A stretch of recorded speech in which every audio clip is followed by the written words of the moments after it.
กับสบายดีและสวัสดีพ่อแม่พี่น้องสบายดีตอนเที่ยงนะพ่อแม่พี่น้องมื้อนี้แม่น้องดีก็สิมาอัปเดตเนาะว่าบ้านเฮามีงานนะพ่อแม่พี่น้องก็คือตอนนี้แม่เตรียมงานอยู่เนาะบ้านเฮาพ่อแม่พี่น้องเดี๋ยวน้องดีสิพาไปติดตามรับชมบรรยากาศเนาะว่ามันเป็นยังไงนะหรือว่างานอีหยังนะพ่อแม่พี่น้องก็จะเฮ็ดอีหยังแน่ในมื้อนี้นะพ่อแม่พี่น้องเดี๋ยวน้องดีก็สิพาให้พี่ๆได้ติดตามรับชมนำกันว่ามันมีอีหยังแน่อันนี้ก็คืออยู่เฮือนน้องดีนะพ่อแม่พี่น้องเนี่ยคนก็จะไล่นี่เราเห็นไหมน้องมือนี่แมนมือเกี่ยมเกี่ยมงานเนาะก็คืองานน้องวีก็คือสิมาแต่งหอบซองเนาะพี่น้องก็คือสิมาแต่งยุ่งหันเจ้าสาวหลังจากที่เขา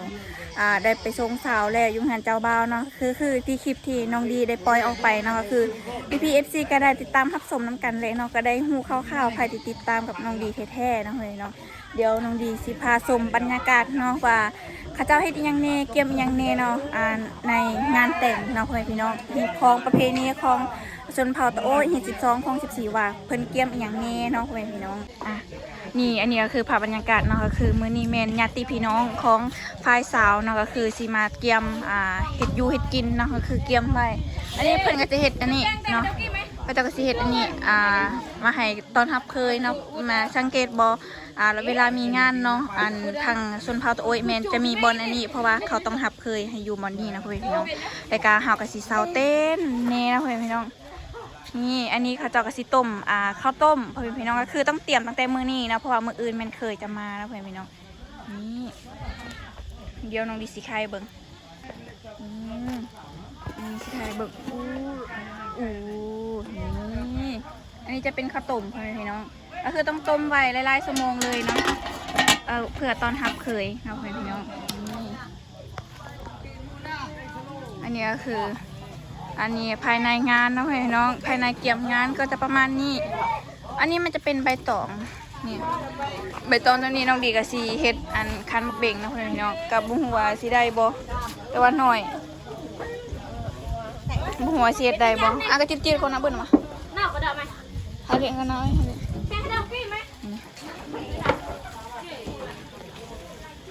นี่ทางนี้กินข้าวหิวข้าวอะยังไงได้ยังกินได้เลิกกินอลีไอ้หมู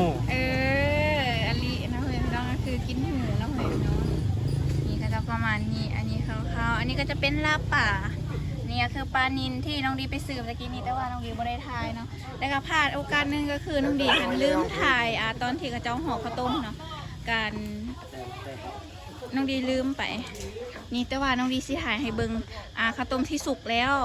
นี่ตอนนี้มันสุกแล้วนะข้าวต้มตัวเนี้ยนี่อันนี้จะเป็นข้าวต้มหม้อตัวนี้มันสุกแล้วนี่ได้เต็มเลยอันนี้นะนี่เขาจะขีดได้เลยแน่นอนกดใหม่เลย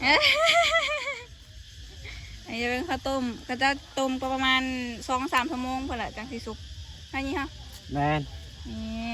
ประมาณ2-3 ชั่วโมงเนี่ยจังสุกพ่อแม่พี่น้องเนาะต้มใช้เวลาโดนเขาก็เลยต้มตั้งแต่มื้อนี้เพราะว่ามื้ออื่นมันเคยสิมานะพ่อแม่พี่น้องนี่อันนี้คือภาพบรรยากาศพี่น้องก็คือเพิ่นหันเอานะหนักข้าวเนาะก็คือเพื่อสิเฮ็ดข้าวต้มตัดนะพ่อแม่พี่น้องเพิ่นก็จะพูดไว้หลายอย่างนี้นี่เพิ่นจะตัดไว้นี่พ่อแม่พี่น้องเพิ่นจะพูดไว้นะพ่อแม่พี่น้องอันนี้ก็คือไว้เฮ็ดข้าวต้มตัดมื้ออื่นนะข้าวต้มที่น้องดีทานกี้นี้เนาะเพิ่นเฮ็ดข้าวต้มตัดนี่ลายยางแห้งมื้อนี้เนาะ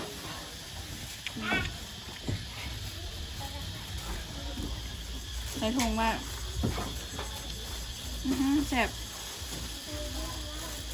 น้องดีก่อนกินก่อนนะเที่ยอยู่ป่าเชี่ยวนะป่าน้องดีได้ซิมก่อนแล้วนะพี่น้องจุดหน้าสาวก็คือเห็ดสวยอันนี้คือญาติพี่น้องของเฮาเปิดเนาะเพิ่นมาช่วยเวียกในมื้อนี้เนาะเพราะว่าเฮาต้องเตรียมเวียกหลายๆคนเนาะเพราะว่ามันยันบ่ทันเนาะเดี๋ยวอันนี้คือบ้าน2ของน้องดีก็จะวุ่นๆแน่คนก็จะหลายแน่เนาะนี่ผู้สาวกันเลยเยอะกันเลยผู้ทางดังด้วยนี่เนี่ยผู้สาวดังนี่นะจังได้ซื้อจังได้ก็ จ้า ซื้อจอยทางในเด้ โอ้ เอ้ยมีแต่พวกงามเนาะคนนี้เขาเจ้าหันมาช่วยเวียกของมาช่วยงานเนาะช่วยเวียกช่วยงานงานแต่งของน้องเบียร์พี่น้องเพิ่นก็สิเฮ็ดปลายเตรียมไปผูกคอต่อแพนะพี่น้องก็คือจัดปีใหม่สงกรานต์เลย ป้าบอกไม่เจาะน้ำมันคันไม่ปล่อย ตอนนี้ก็คือภายในงานแล้วพ่อแม่พี่น้องก็จะประมาณนี้เลยก็คือช่วยกันเฮ็ดนะข้าวต้มแล้วก็เฮ็ดสาเฮ็ดยังอันนี้คือสาวๆ สบายดี ว้าวอันนี้เฮ็ดยังแล้วเขาเฮ็ดยังฮะเฮ็ดขายผู้แทนนะพ่อแม่พี่น้องมื้ออื่นแม่นบ้านเรามีงานแม่นบ่งานไผมื้ออื่น งานแต่งน้องวีนะพ่อแม่พี่น้องก็คือมืออื่นเด้อพ่อแม่พี่น้องFCทุกท่านใครที่อยากมาห่วงงานก็มาได้นะพ่อแม่พี่น้องนี่สาวๆพร้อมช่วยกันเฮ็ดพายผูกคอมืออื่นเนาะก็คือจะเป็นงานปีใหม่เลยเนาะเพราะว่าตอนปีใหม่วันที่25เฮาก็บ่ได้ลิ้นเนาะเฮาก็ได้ลิ้นมืออื่นเบิ่งติดตามรับชมนำกันว่ามืออื่นหันเฮาสิได้เบิ่งน้องๆเต้นมืออื่นเด้งเด้งเด้งเด้งอยากเบิ่งผู้ใดเต้นเหนียวเบิ่งใดมืออื่นเดี๋ยวภายในมืออื่นนี่นะสิเต้นบ่เต้นบ่เลยเต้นโอ้โหจอยเต้นบ่มันต้องเต้นเลยบนเรือเนาะต้องเต้นส้มถ้าเต้นไว้ มือนี่ซ้อมมือคืนตั้งแต่เมื่อคืนแล้วเห็นน้องๆซ้อมกันอยู่เนาะเต้นอยู่กระโคงกระโชง มาขอพี่น้องตอนนี้แม่เขาก็ซื้อน้ำน้องไว้ตอนหับแขกมืออื่นนะพี่น้องนี่จะประมาณนี้เลยเขาได้ไปซื้อน้ำอยู่โรงงานตุกหนึ่ง10,000 กีบพี่น้องปั๊ม15 ตุกก่อนเอา15 ตุกก่อนมืออื่นคอยว่ากันใหม่นี่พี่น้องตอนนี้แมนกาแรงๆแล้วแม่น้องพี่น้องตอนนี้แมนเป็นกาซิมานี่ครัวเป็ดครัวไก่กับครัวหมูนะพี่น้องก็คือเพื่อจำฮีดนี่เด็กเนาะน้องดีกับโบนี่ใจคือกันอันนี้มีผู้สาวนะในทางเนี้ยผู้สาวนี่มาดกกันไก่ครัวไก่เนาะเนาะ อาลีด้านช่วยแล้วก็มอร์โกไทย เยอะพนายบรูให้ได้มาเด้อ ปูนช่วย เยอะปูนเตรเปรี่ฮะมาลาวละลาวลาวละ ไปลาวลาวยารอมเมาก็จะก็เริ่มสีครัวไก่เนาะครัวไก่ครัวหมูเพื่อที่ต้อนรับเคยมืออื่นเนาะต้องเกี่ยมไว้เพราะว่ามืออื่นกันยันบ่ทันขนาดลายเวียกลายงานแล้วมาอ่านเต้ยนี่มันจะหยุดกี่แก จะเป็นครูลืออย่าอื่นครูทางนี้เมนก็จะเป็นข้าวต้มเนาะ2 หม้อทางคุณเมนี่จากสีครัวหมูนี่ก็คือเผาเลยเนาะหลังจากที่เขาลวกแล้วก็จะประมาณนี้หัวสีได้บอกช่วยกันนะคนละเล็กคนละน้อยจะประมาณนี้อันนี้ก็คือฟืนเนาะที่เขาจะมาเอาจากเหือนเมนองดีน้ำเพลน้องอันนี้ก็คือเพื่อนก็จะไปเอาไล่ๆขนไปเอาน้ำกันเนาะก็คือสามัคคีกันนะเพื่อนน้องนี่เพื่อนก็จะเอามาคั่วอยู่นี่นี่อันนี้ก็จะเป็นอีกหม้อหนึ่งเนาะที่เพื่อนเฮ็ดข้าวต้มเนาะก็คือเฮ็ดลายหม้อแห้งได้ข้าวต้มตัวสุกกระลายแล้วเนาะแต่ว่าน้องดีอาจจะไม่ได้ถ่ายเปิดนี่มันร้อนมีอากาศหนาวอากาศหนาวอีกอากาศร้อนนี่อันนี้ก็จะเป็นข้าวต้มที่ยังบริต้มนี่ทางนี้เนี่ยมีที่ผู้สาวนี่ผู้สาวงามพ่อแม่พี่น้องนี่คนดังด้วยนี่นะแล้วมีหลายๆคนทำน้องดีเนาะอย่างไรสบายดีแน่สบายดีนี่ก็คือน้องอ้อยเนาะก็คือควันใจของหนุ่มไทยที่เพิ่นหันทำหาตลอด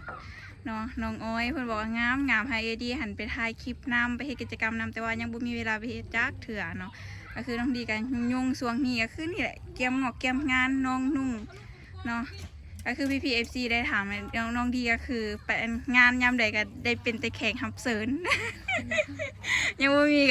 มีงานตัวเองจักเถื่อเนาะอันนี้ก็ใกล้แล้วบ่จักอันนี้ได้แล้วบ่สิเอาแล้วบ่ยังบ่มีบ่จังได้โสด แม่นบ่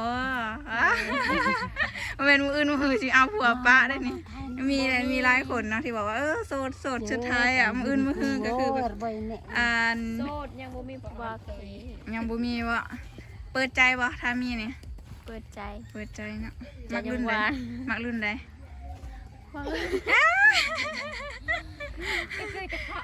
มากอายุรุ่นใหญ่จ้า รุ่นใหญ่บ่โอ้มักรุ่นใหญ่เนาะน้องอ๋อยมักรุ่นใหญ่อายุจักปีแล้วคือมักรุ่นใหญ่เนี่ย15 ปียังเฮียนบ่ ออกแล้ว ออกเฮียนเป็นหยังคือออกเฮียน ซื้อพ่อแม่เฮ็ดเวียกนะ อ๋อออกมืออันช่วยแม่พ่อแม่เฮ็ดเวียกบ่มีคนเฮ็ดเวียกซอยบ่อันนี้ก็คือเป็นกระแสไวรัลเลยน้องเดียเคยเห็นเนาะว่าเพิ่นหันดังได้มีคนเบิ่งหลักแสนพุ่นนะนี่อันนี้คือทีมงานของเฮานะคะคือเพิ่นจะสวยเวียกทีมงานวับทีมงานอีหยังก็ เงินวับนะไก่โอ้ อันนี้คือเพิ่นต้มข้าวต้มแล้วคั่วหมูก็จะประมาณนี้เลยเพิ่นจะเผาแบบนี้เลยน้องแหวนพี่น้องมื้อนี้แม่น้องดีก็สิมาอัปเดตเนาะงานในมือนี้เนาะเพราะว่ามืออื่นจะเป็นงานแต่งแต่ว่ามือนี้เป็นงานญาติพี่น้องที่เพิ่นช่วยงานกันนะคะคือนี่แหละบรรยากาศก็วุ่นๆก็จะประมาณนี้ช่วยกันคนละเล็กคนละน้อยสามัคคีกันนะพ่อแม่พี่น้องนี่ยำมีเวียกมีงานก็จะประมาณนี้ย่างก่อนนี่นะข้าวต้ม แม่น โอ้ยสุกแล้ววันนี้ สุกแล้วข้าวต้มสุกแล้วเนาะพี่น้องผู้เพิ่นก็จะห้ามขึ้นเฮือนเนาะเพื่อไว้หับเคยมืออื่นอันนี้ก็ล้างถ้วยล้างบวงล้างสามเพื่อที่จะไว้ข้าวต้มข้าวต้มนี่คือภาพบรรยากาศยามเล็กๆเนาะพี่น้อง ก็ใช่ตูได้เชื่อตูตูงานคือมาตูตะการนิดตะการอะไรกันเนอะ นี่ก็คือเด็กๆมาให้กำลังใจเด็กๆนี่นี่คือ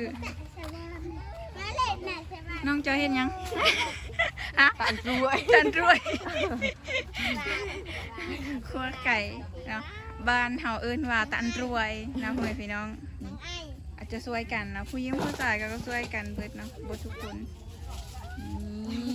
นี่ใครอยากได้อันเมซี่เฮือนนี่ก็ต้องน้องจอยแล้วล่ะเนี่ยแต่ว่าเฮ็ดเป็นเบิดเฮ็ดเวียกเฮ็ดงาน เป็นแต่ว่าขี้คาน โอ้ยบ่ได้ขี้คร้านนะถ้าขี้คร้านแน่นอนคือสิบ่ได้เฮ็ดแบบนี้นะเป็นเมซี่เฮือนได้เนาะเฮ็ดเวียกเฮ็ดงานได้ก็คือซ้ำผู้ชายเลยเฮ็ดนะเห็นคลิปกลมันกลหยังยกกระสอบมันหันแฮงอีหลีเว้ยเก่ง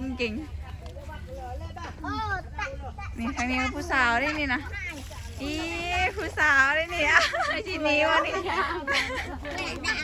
ผู้สาวหนีแล้ววันนี้อายเนาะเพิ่นอายเพราะว่าผู้เคยเข้ากล้องเพิ่นก็เลยอายนี่ตอนนี้แม่เพิ่นก็สิตักของกินเพื่อนพี่น้องตักของกินเอาไว้ให้แขกกินเนาะแขกที่เพิ่น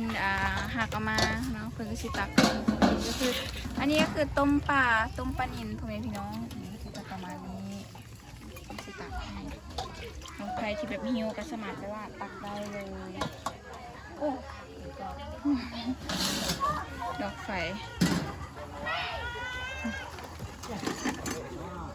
เพื่อนก็จะเห็ดช่วยกันอันนี้คือพ่อแม่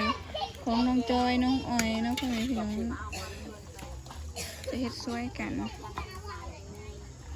แปลงดอกไฟไว้เพื่อกลางคืนยามกลางคืนเพื่อนต้องเฝ้าตุ่มจังเดตุ่มข้าวต้มนี่ก็จะประมาณนี้นี่ตอนนี้เพื่อนก็ช่วยกันเห็ดเวียกเนาะคนละเล็กคนละน้อยช่วยกันสามัคคีกันเดี๋ยวมันกันแล้วเนาะคันเฮ็ดผู้เดียวมันกันงานแล้ว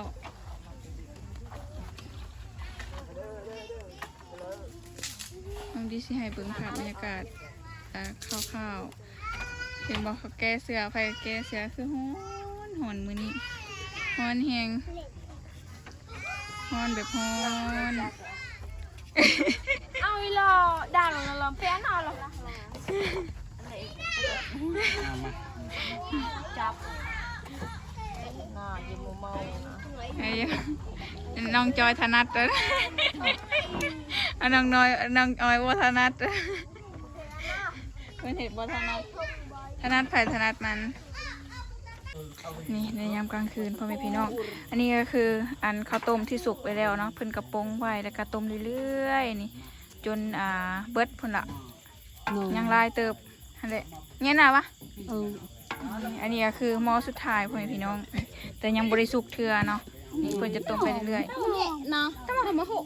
ไปกินน้ำไปได้ แย่นปาก นี่ข้าวต้มพ่อแม่พี่น้องว้ายตกแล้วเนี่ยเอาเราละ เรารอกระบะเรา อันนี้ก็คือข้าวต้มเนาะก็คือได้ลายกระสอบเติบนะสิเป่าอย่างไงวะ บอกที่เราปาก 3 กระสอบนะมืออื่นแมนเขาเจ้าก็สิเฮ็ดกระต้มตัดนี่นะปูนทางพูนแมนเขาเจ้าก็สิมาเข้าเนาะเพื่อตอนหับเคยมืออื่นนี่ก็จะประมาณนี้นี่ได้3 ทางใหญ่ๆเลยนี่ก็คือมื้อนี้แมนญาติพี่น้องของเราบ่ได้รับบ่ได้นอนเลยมื้อนี้เนาะต้องได้นึ่งข้าวให้มันแล้วให้มันได้นะเพราะว่ามื้ออื่นต้องหับเคยเนาะถ้าบอกซุกแม่นนั่นเคยบ่ได้กินมื้ออื่นเคยจะบ่ให้เงินเนาะ ซ้ำสิแบกเลยเงินเนี่ยกระเป๋าแกอะไร เอาเลยดูเลยก็ได้นี่อันนี้ก็คือเขาเนาะเดี๋ยวน้องเดียขอฝากเนาะให้พี่ๆ4ติดตามรับชมคลิปในมืออื่นเนาะว่าเขาเฮ็ดจังใดนี่มีหยังนี่ให้เฮ็ดมืออื่นเนาะพ่อแม่พี่น้องหรือว่าให้พี่ๆได้ติดตามรับชมเนาะพ่อแม่พี่น้องสำหรับคลิปนี้น้องเดียขอจบเป็นเพียงเท่านี้ก่อนเนาะขอตัวไปอาบน้ำกินข้าวนอนเนาะพ่อแม่พี่น้องเพราะว่าเก็บแหงมืออื่นน้องดีสิเต้นดองๆอยู่มืออื่นนี่ทางนี้กินข้าวอยู่บ่เอิญเลยเว้ยทางนี้นะ นี่พ่อแม่พี่น้องนี่ก็จะประมาณนี้เพื่อนเอิญกินข้าวนะพี่น้องกินข้าวนำกันเนาะยามค่ำเนาะเพราะว่าเฮาเพิ่นเฮ็ดเวียกเนาะเฮ็ดเวียกหนักเฮ็ดเวียกแบบหลายหั่นนะเพิ่นก็หิวเนาะตอนกลางคืนก็กินนี่ ก็ป้ายไปยามมายามอุ่นอยู่ นี่ช่วยกันคนละเล็กคนละน้อยเนาะก็จะประมาณนี้ช่วยกันเห็นบอกเป็นทีมงานหลายคนมื้อนี้สามัคคีกันคนละเล็กคนละน้อยก็จังแล้วไวเนาะถ้าเฮ็ดผู้เดียวมันก็ซ่านี่เห็นบอกทีมงานหลายอยู่นี่จังได๋น้องดีก็ขอขอบใจคลิปนี้น้องดีขอจบคลิปเป็นเพียงเท่านี้ก่อนเด้อ